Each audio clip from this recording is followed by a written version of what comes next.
Assalamualaikum warahmatullahi wabarakatuh. Pada kesempatan kali ini insyaallah kita akan membahas seluruh simbol-simbol yang ada di dalam Al-Quran. Simbol-simbol yang ada di dalam Al-Quran berperan penting bagi kalian yang masih pemula untuk melancarkan bacaan-bacaan kalian.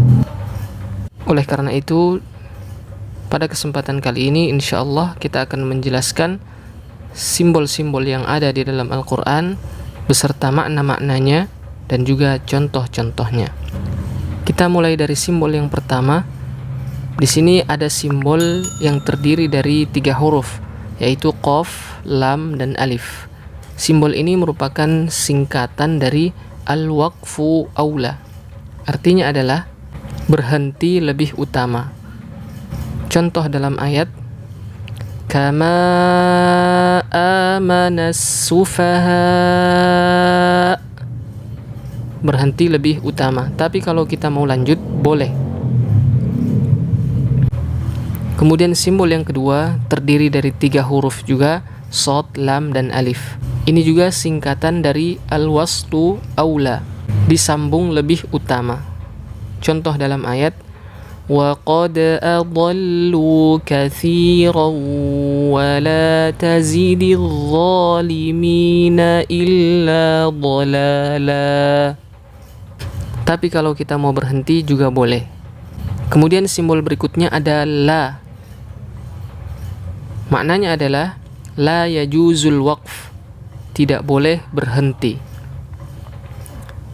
Contoh dalam ayat, illa imra'atahu qaddarna innaha laminal ghabirin. Kemudian simbol berikutnya adalah mim. Mim ini maknanya adalah lazimul waqf, harus berhenti.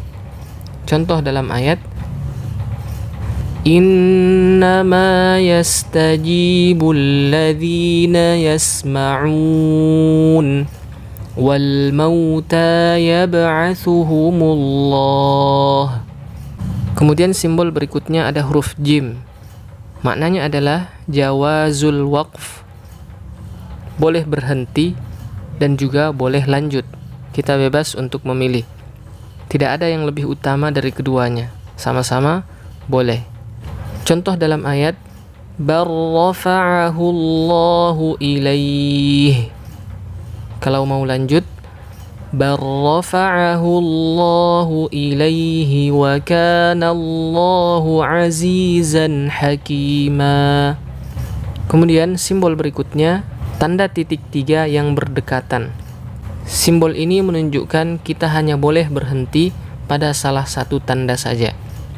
Contoh dalam ayat, dzalikal kitabu la raib fihi hudal lil muttaqin.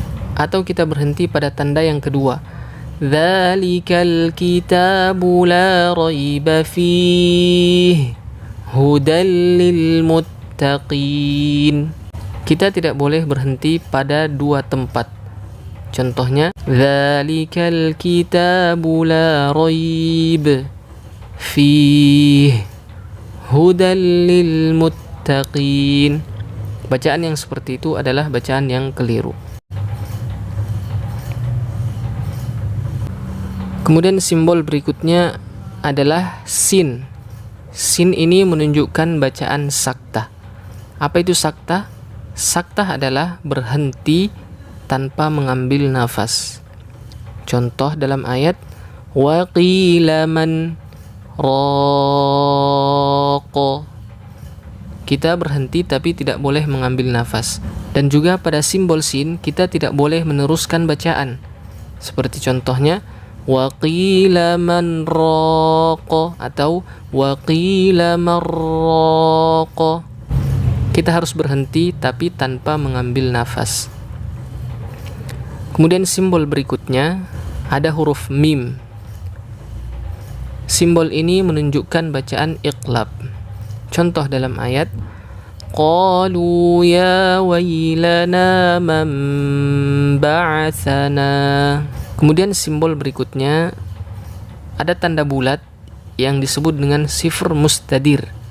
Tanda bulat seperti ini biasa kita jumpai di atas alif dan juga di atas ya. Tanda bulat seperti ini menunjukkan batalnya fungsi dari sebuah huruf. Misal alif yang berfungsi untuk memanjangkan. Tapi kalau ada tanda bulat seperti ini di atasnya, maka alif tersebut tidak lagi berfungsi untuk memanjangkan.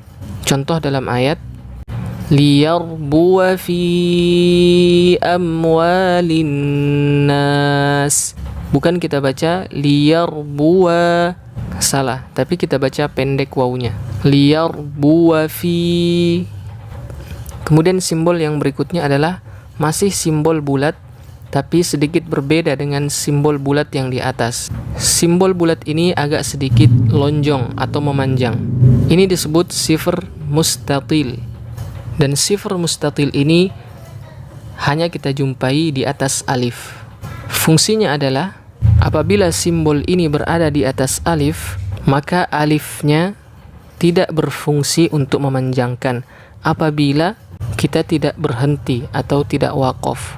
Namun jika simbol ini berada di atas alif tapi kita berhenti, maka alifnya tetap berfungsi. Supaya lebih jelas, kita praktekkan dalam ayat. In tarani ana aqalla. Alifnya tidak berfungsi karena kita sambung. Ana aqalla minka malan wa walada. Tapi kalau kita berhenti, maka alifnya tetap difungsikan. In tarani ana aqalla minka malan wa walada. Kemudian simbol berikutnya adalah tanda sukun, yang mana simbol ini berfungsi untuk mematikan vokal dari sebuah huruf. Contohnya anu'minu kama, vokal dari hamzah dimatikan. Kemudian simbol berikutnya adalah simbol yang bentuknya seperti ini. Simbol ini biasa diletakkan di atas alif, yang mana fungsinya adalah merubah alif menjadi hamzah wasol. Sehingga ketika kita mendapatkan alif, kemudian di atasnya ada simbol seperti ini, maka ketahuilah bahwasanya itu bukan alif, tapi hamzah wasol. Contoh dalam ayat, imra'atahu qaddarna. Kemudian simbol berikutnya adalah simbol seperti ini, yang mana simbol ini menyerupai bendera, dan simbol ini adalah tanda mat. Tanda mat yang harus kita panjangkan 4 harokat ke atas. Contoh dalam ayat, kama amanan nas.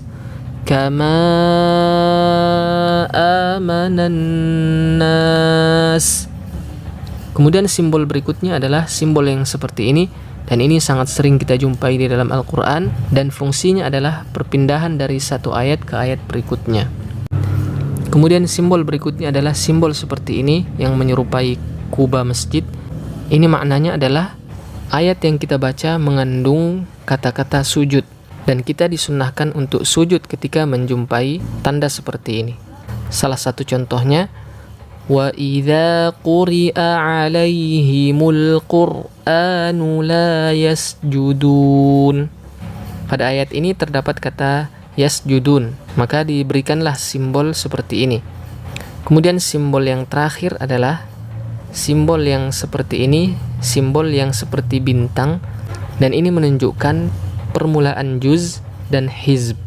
Nah, itulah simbol-simbol yang insya Allah kita sering menjumpainya di dalam Al-Quran ketika kita membaca Al-Quran. Semoga apa yang kita jelaskan pada kesempatan kali ini bermanfaat bagi kalian. Kita akhiri sampai di sini. Wassalamualaikum warahmatullahi wabarakatuh.